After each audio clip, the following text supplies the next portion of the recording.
Hi friends, మీరు చూస్తున్నది Satyababu life fish farming Telugu YouTube channel అండి. మా తమ్ముడు దుర్గాప్రసాద్ అండి. ఎప్పుడు కూడా వెహికల్ మీద అటు వెళ్తుంది ఇటు వెళ్తుందని వీడియో రికార్డ్ చేసేది అయితే నేనే. తమ్ముడు అయితే కనుక చేపలు అయితే సప్లై చేస్తుంటాడు.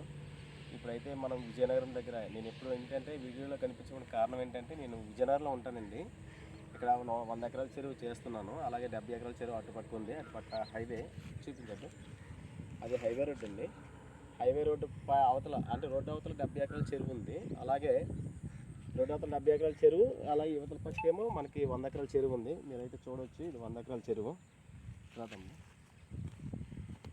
ఇది 100 ఎకరాల చెరువు అండి. ఇదంతా కూడా చుట్టూ సరౌండ్ కట్టు 1 కిలోమీటర్ లెంత్ వరకు అలా ఉంటుంది. ఈ చెరువు అనేది చూడండి ఎంత నీట్గా ఉందో. మనకి చేపలు పెరగడానికి చాలా అనుకూలంగా ఉంటుంది అనమాట. అంటే ఇందులోని ఎటువంటి మేత తయారవ్వదండి, మనం ప్రత్యేకించి వేయాలన్నమాట. ఎందుకంటే అసలు గడ్డి కానీ న్యాచురల్గా అంటే మనకి ఒక 50 ఎకరాల్లో వాటర్ తగ్గింది అనుకోండి, నేను చాలాసార్లు చెప్తుంటాను కదా, 100 ఎకరాల చెరువుకి మనం 50 ఎకరాలు మాత్రమే చేపలు వేసుకోవాలి. అంతగా అలా కాకుండా మనం 100 ఎకరాలు కూడా చేపలు వేస్తాం అనుకోండి, ఇప్పుడు పంట పొలాలకి రైతులు వాటర్ తీసేస్తారంటే ఒక 50 ఎకరాల వరకు డౌన్ అయిపోద్ది అనమాట. అప్పుడు ఈ 100 ఎకరాలు ఉన్నటువంటి చేపలు ఇరుగైపోయి అందులో పడి చేపలు అసలు పెరగకుండా ఉంటాయి అన్నమాట. అలాంటప్పుడు చేపలకు ఇబ్బంది కలుగుతుంది. కాబట్టి మనం తక్కువ 50 ఎకరాలకు సరిపడే చేపలు అయితే వేసుకోవాలి. మాకేదో లాభం వస్తుందని చెప్పేసి మేము ఎక్కువ చేపలు వేసుకుని ఎప్పుడు కూడా ఎవరికి చెప్పేది అయితే లేదు. చాలామంది తెలియక 100 ఎకరాలు కదా, ఎకరానికి 2000 చేపలు వేస్తారు కదా అని చెప్పేసి 1,00,000 పిల్ల కావాలని అడుగుతుంటారు. మేమైతే ఎప్పుడు కూడా అలా వేయకూడదండి, ఎలా వేయాలని ఎక్స్ప్లెయిన్ చేసి చెప్పడం అయితే జరుగుతుంది. మాకు వచ్చే 2,000 లాభం, 2,000 3,000 రూపాయల లాభం కన్నా మీకు వచ్చే నష్టం అనేది లక్షల్లో ఉంటుందండి. మాకు కూడా ఫ్యామిలీ ఉంది, మీకు కూడా ఫ్యామిలీ. మీరు హ్యాపీగా ఉంటేనే కదా మేము హ్యాపీగా ఉండేది. ఆ ఉద్దేశంతోనైతే మేము చేపలు తక్కువ వేసుకోవాలని అయితే సజెస్ట్ చేస్తుంటాం. అయితే ఫ్రెండ్స్, ఇప్పుడు మనకి ఈ 50 ఎకరాల్లో తక్కువ చేపలు వేసుకోవడం ఏం జరుగుతుందంటే, వాటర్ తగ్గినప్పుడు మళ్ళీ వర్షాలు పడి కొద్ది వాటర్ లెవెల్ పెరుగుతుంది కదా, అప్పుడు ఏం జరుగుతుందంటే మళ్ళీ గడ్డి అది పుడుతుంటుందండి. ఈ గడ్డి అంతా చూడండి ఇక్కడ కనిపిస్తుంది కదా, ఈ గ్రాస్ అదిని.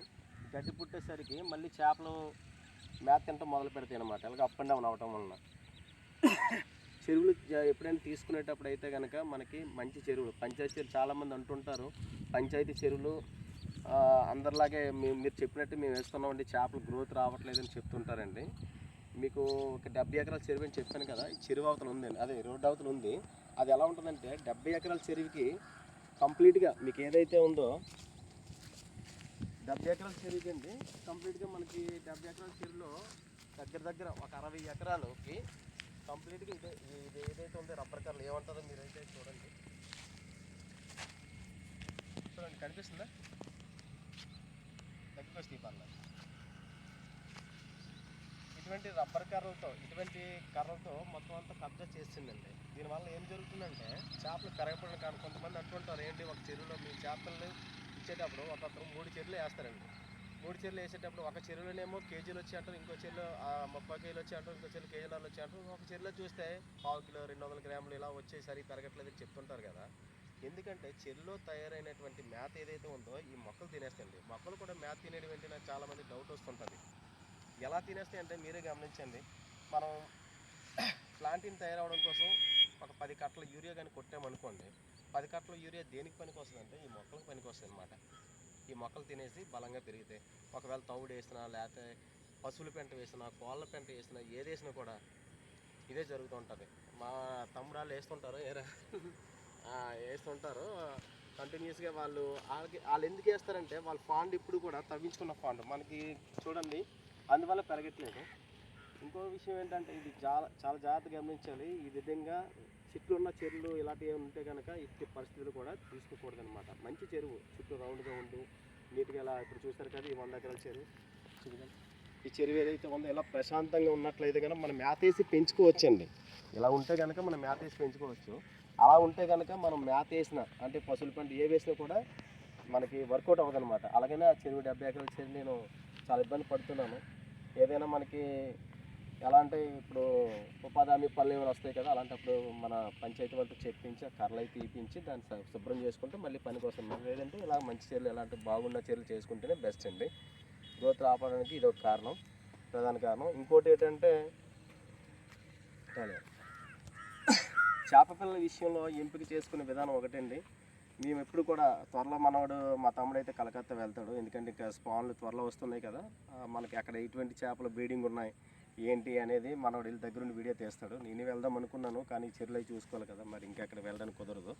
మా తమ్ముడే వెళ్ళి అక్కడ చేపలు ఏ సైజు ఉన్నాయి, ఏంటి, ఏ చేపలు బ్రీడింగ్ అవుతున్నాయి. గడ్డి చేప అయితే స్టార్టింగ్లో వస్తుంది, ఇప్పుడు మార్చి 15 కాలం వస్తుంది. మనకైతే స్పాన్లు అయితే త్వరలో వస్తాయండి. అంటే చాలామంది అయితే స్పాన్లు అయితే అడుగుతున్నారు. స్పాన్ తెచ్చుకోవడం పెద్ద ప్రాబ్లం కాదండి, కానీ స్పాన్ డెవలప్మెంట్ అంటే దాన్ని మళ్ళీ పిల్లగా మార్చడానికి మేము పడే కష్టాలు చాలా ఉంటాయి. అది సరిగా చేయలేనప్పుడు మీరు వేసుకున్న విఫలమైపోద్ది అనమాట. అయితే లోకల్ స్పాన్కి అక్కడ స్పాన్కి ఉన్నటువంటి తేడా ఏంటంటే, లోకల్ స్పాన్ మనకి 350 రూపాయలు. లోకల్ స్పాన్ వచ్చేసరికి మనకి చిన్న సైజు చేపలు 1 సంవత్సరం వయసు ఉన్నటువంటి చేపల్ని బ్రీడింగ్ చేస్తారండి. అలా కలకత్తా సైడ్ వచ్చేసరికి వాళ్ళు బాగా ముదర చేపలు 3 సంవత్సరం 4 సంవత్సరం వయసు ఉన్నటువంటి చేపలు 4 కిలోల సైజు ఇలాంటి పెద్ద పెద్ద చేపలు అయితే బ్రీడింగ్ అయితే చేయడం జరుగుతుందండి. అందుకని మేము ఇష్టపడి అక్కడి నుంచి ప్రత్యేకించి అయితే తెచ్చుకోవడం జరుగుతుంది. ఇందులో మంచి బ్రీడింగ్ అండి, తీస్తాడు. మనకి అవకాశం ఉంటే కనుక అక్కడ చేప మనకు కనిపించేలాగా ఉంటే మనవాడు వీడియో తీస్తాడు. కలకత్తా నుంచి వెళ్తాడు కదా, అక్కడ నుంచి తీసి పెడతాడు. ఇదండి, మేము ఎందుకు అంత దూరం వెళ్ళి తెచ్చుకోవాల్సి వస్తుంది. ఇక్కడ మనకి మన ఏరియాలోనే ఏరియాలో బ్రీడింగ్ చేసే వాళ్ళు ఉన్నారు. వాడు ఇవన్నీ అంటే చెప్పకూడదు, మన లోకల్లో చేసే వాళ్ళు ఉన్నప్పటికి కూడా నా వరకు నేను ఏదైతే చేప వేసి ఏ చేపనైతే నేను పెంచుకోవాలనుకుంటున్నా అదే చేపలు నేను మీకు ఇచ్చి సప్లై చేస్తానండి. మంచి క్వాలిటీ సీడ్ అయితే మేము సప్లై చేస్తాం. ఇక్కడ మంచి బెస్ట్ ఇవ్వడానికి మేమైతే ప్రయత్నిస్తున్నాం. అలాగే ఇంకోటి ఏంటంటే, మన గవర్నమెంట్ మనకు సహకరించినట్లయితే కనుక, ప్రత్యేకించి మన గవర్నమెంట్ మనకు సహకరించినట్లయితే కనుక ఈ సొసైటీ చెరువులు ఏవైతే ఉన్నాయో ఇది చాలా ఇంపార్టెంట్ విషయం అండి. దీనికైతే దీన్ని నేను చెప్పే మాటలు మీకు నచ్చినట్లయితే మన వీడియోకి లైక్ చేయండి, అలాగే షేర్ చేయండి, సబ్స్క్రైబ్ చేయండి మన ఛానల్ని. అలాగే ఫ్రెండ్స్, ఇప్పుడు ఏంటంటే మనకి 100 ఎకరాల చెరువు ఉంది. 100 ఎకరాల చెరువుకి మన పాండ్ ఏదైతే ఉందో ఇది చూపించండి. ఇది ఏదైతే ఉందో ఫిష్ పాండ్ అండి. మన గవర్నమెంట్ ఉపాధి హామీ పని ద్వారా మనకి తవ్వించారు. ఇది ఇలా చుట్టూ చూపించమ్మా దాన్ని. 1 అర ఎకరం అంటే 100 ఎకరాల చెరువుకి చూసారు కదండి, ఇది చిన్న పాండ్ అనమాట. ఒక 100 ఎకరాల చెరువుకి మనకి కేవలం 1 ఎకరం పాండ్ ఇచ్చారండి. 1 ఎకరం పాండ్లో మనం ఏం చేపలు పెంచుతామండి. ఇందులో చేపలు పెంచుకోవాలంట 100 ఎకరాల చెరువులోకి షిఫ్ట్ చేసుకోవాలంట. అలా కాకుండా గవర్నమెంట్ మనకు సహకరించి 10% అంటే 100 ఎకరాలు అంటే 10 ఎకరాలు ఒక ఫిష్ పాండ్ మంచి లోతు. ఇది కూడా 4 అడుగుల లోతు ఉంది, 3 అడుగుల లోతు. ఇది పెద్దగా వర్కౌట్ అవ్వదండి. మనకు సహకరించినట్లయితే కనుక 100 ఎకరాలకు 10 ఎకరాలు తవ్వించుకున్నట్లయితే గవర్నమెంట్ ఇచ్చినట్లయితే కనుక మనం ఇందులో మా దగ్గర నుంచి కాకపోతే ఇంకెవరి దగ్గర నుంచి అయినా పిల్లలు తీసుకొని అందులో కొద్దిగా మంచిగా వేసుకొని 1 సంవత్సరం స్టోర్ చేసుకొని, అంటే నీరు తగ్గిందనుకోండి, 10 ఎకరాల ట్యాంక్లో వాటర్ తగ్గిందనుకోండి, అక్కడ ఉన్నటువంటి 70 ఎకరాల్లో లేకపోతే వాటర్ తగ్గుంటుంది కదా 50 ఎకరాల్లో మిగతా చెరువులో, అందులో వాటర్లో షిఫ్ట్ చేసుకొని వేసవికాలం వచ్చినంత వరకు మళ్ళీ వర్షాలు పడేంత వరకు నిల్వ చేసుకుంటే మీ చెరువుల దగ్గరే మీరు పాత పిల్లని రెడీ చేసుకోవచ్చు అనమాట. ఎవరిని నమ్మి మోసపోవాల్సిన అవసరం లేదండి. ఎందుకంటే చాలా చోట్ల పాత పిల్లని చెప్పడం, కొత్త పిల్లలు ఇవ్వటం, మీ గ్రోత్ రావడం, మీరు బాధపడటం, మీ ఫ్యామిలీ నష్టపోవటం. ఇలా కాకుండా మీకు మీరే పిల్ల తయారు చేసుకోవచ్చు అనమాట. మేము తీసుకొచ్చేది కలకత్తా నుంచే కాబట్టి మీకు ఆల్రెడీ ప్రతి దాంట్లో నేను చెప్తుంటాను, వెహికల్ నెంబర్ పెడుతుంటాను. వెస్ట్ బెంగాల్ నుంచి సీడ్స్ వచ్చినా కూడా లారీ వెహికల్ నెంబర్ కూడా నేను చెప్తుంటాను. ప్రతిదీ కూడా మేము అక్కడి నుంచే తెచ్చుకుంటామండి. లోకల్లో దొరక కాదు, అక్కడ క్వాలిటీ సీడ్ ఉంటుందనే ఉద్దేశంతో మేము క్వాలిటీ సీడ్ సప్లై చేయాలనే ఉద్దేశంతో మేము అలా చేస్తుంటాము. దీన్ని అయితే మీరు గమనించాలి. గవర్నమెంట్ కూడా మనకు సహకరించి ఒక 10% ప్రతి ఒక్క చెరువు కూడా ఒక 10% కానీ మనకు తవ్వించి ఇచ్చినట్లయితే కనుక మన చేపల పిల్లలు పెంచుకోవడానికి అయితే చాలా బాగుంటుందండి. చూడండి ఫ్రెండ్స్, 100 ఎకరాల చెరువు అయితే మీకు చూపించాను కదా, ఇదండి. చాలా నీట్గా ఉంటుంది కదా, మీకు ఆల్రెడీ చూపించాను చెరువు. ఇప్పుడు 70 ఎకరాల చెరువుకి వస్తే చూడండి, 70 ఎకరాల చెరువు ఏ విధంగా ఉన్నదని మీరు చూస్తే చాలా చండాలంగా అయితే ఉంటుందండి. మొత్తం అంతా కూడా కబ్జా చేసేసింది.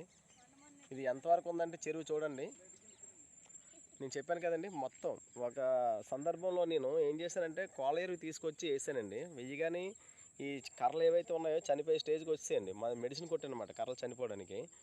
అయినప్పుడు మెడిసిన్ కొడితే మొత్తం మళ్ళీ చివర్లు పెట్టుకొని రావడం మొదలుపెట్టాయి. ఈ ఎరువు ఏదైతే కొట్టాను కోలేరు కొట్టిన తర్వాత అప్పుడు నాకు అర్థమైంది ఏంటంటే, చేపలు పెరిగితే నేను ఎరువేస్తే కానీ మొక్కలు పెరుగుతున్నాయి. ఈ మొక్కలు ఏవైతే ఉన్నాయో ఈ పిచ్చి మొక్కలు పెరుగుతున్నాయి అనమాట. అప్పుడు అర్థమైంది, నేను ఇంక ఇందులో ఏం వేసినా కూడా నాకు ఉపయోగం లేదు, తనంతట తానే ఇంకా అవంతట అవే పెరగాలని చెప్పేసి.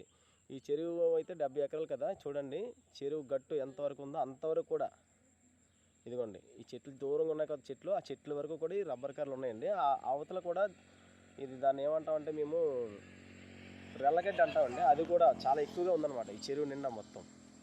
ఇది జస్ట్ ఏదో మనకు కంటికి కనిపించేది ఒక 10 ఎకరాల వరకు మాత్రమే చెరువులా కనిపిస్తుంది. మిగతాదంతా కూడా చెరువులో అయితే అస్సలు కనిపించదండి. అందుకని ఇలాంటి చెరువులో చేపల గ్రోత్ అనేది రావు. కంపల్సరీ ఇలాంటి చెరువు ఏదైనా తగిలితే కనుక అసలు ఇచ్చే పరిస్థితులు కూడా మీరు తీసుకోకండి. ఆ తర్వాత మీరు నష్టపోతారు, ఖచ్చితంగా నష్టపోతారు. ఇటువంటి చెరువులు అయితే మీరు ఇటు తీసుకోకండి.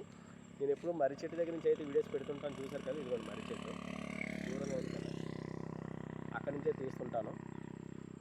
సరే ఫ్రెండ్స్, ఇంకో విషయం ఏంటంటే నేను చాలాసార్లు మా తమ్ముడిని అడుగుతున్నారంట, మీ అన్నయ్య ఎప్పుడు వీడియోలు చేస్తుంటారు కానీ ఎందుకు కనిపించరు ఇప్పుడు అనేసి అడుగుతున్నారంట. ఎందుకు కారణం ఏంటంటే నేను ఈ 2 చెరువులు చేయడమే కాదండి, ఇంకా 6 ఎకరాల ట్యాంక్ కూడా మీకు చాలాసార్లు చూపించాను. ఆ చెరువు దగ్గరికి వెళ్ళి కూడా అది కూడా చూపిస్తాను. అది ఆ ట్యాంక్ చాలా బాగుంటుందండి. అందువల్ల నేను రావట్లేదు. చాలామంది అడుగుతున్నారు, మీ అన్నయ్య గారు ఏంటి సత్యబాబు అని కనిపించట్లేదు ఏంటి అని అడుగుతున్నారు. కానీ తమ్ముడే ఎప్పుడు వస్తుంటాడు. మొత్తం మాకు ఏంటంటే చిన్నన్న వాళ్ళ అబ్బాయి అండి. అలాగే అన్నయ్య ఒకడు ఇంకా తమ్ముడు ఉన్నాడు, శివప్రసాద్ దుర్గాప్రసాద్ అనమాట. నా పేరు సింగిడి సత్యబాబు, వాళ్ళు సింగిడి దుర్గాప్రసాద్, సింగిడి శివప్రసాద్ అనమాట. మా ఇంటి పేరుతో చాలామంది ఉంటారండి. మేము మత్స్యకారులము, చేపల వేటాడేవాళ్ళం అనమాట, అంటే పల్లికారులు అంటుంటారు. సరే ఫ్రెండ్స్, ఇంకా 6 ఎకరాల ట్యాంక్ అయితే చూద్దాం. అదైతే చాలా బాగుంటుంది, అది మీకు చూపిస్తాను.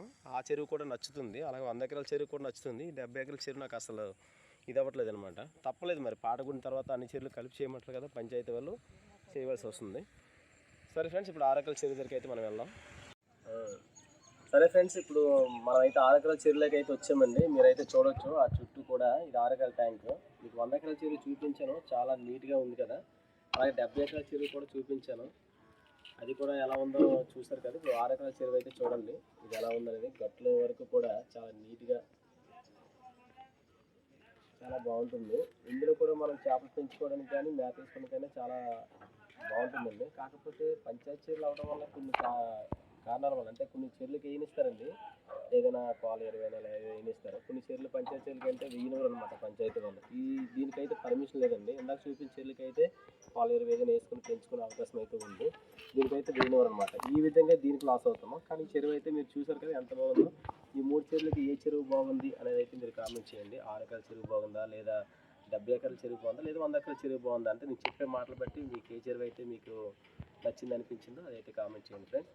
సరే ఫ్రెండ్స్, మరిన్ని మంచి వీడియోస్తో మనం అయితే మళ్ళీ కలుసుకోవచ్చు. అలాగే మన దగ్గర అన్ని రకాల చేపలు కూడా అందుబాటులో ఉంటాయండి. భారతదేశం అంతటా కూడా మనం సప్లై చేస్తాం. ఎవరికైనా కావాలనుకుంటే స్క్రీన్ పైన కనిపిస్తున్న నెంబర్కి కాంటాక్ట్ చేసి ఆర్డర్ చేసుకోండి. అలాగే మన చేప పిల్లలు ఎప్పుడు ఎటువైపు పయనిస్తున్నాయి అనేది మేము ముందుగానే చెప్తామండి. డెలివరీ పాయింట్ కూడా మేము ముందుగా చెప్తామండి. ఒకవేళ డెలివరీ పాయింట్ మీకు దగ్గరగా ఉన్నట్లయితే కనుక మేము పంపిస్తున్న చేపలు క్వాలిటీ అండ్ క్వాంటిటీ కూడా చెక్ చేసుకోవచ్చు. ఇలాంటి మరిన్ని అప్డేట్స్ కోసం మన ఛానల్ని సబ్స్క్రైబ్ చేయండి. మన చేపలు ఎటువైపు ప్రయాణిస్తున్నాయి అనేది మీరు ముందుగానే తెలుసుకునేందుకు వీలుగా ఉంటుంది.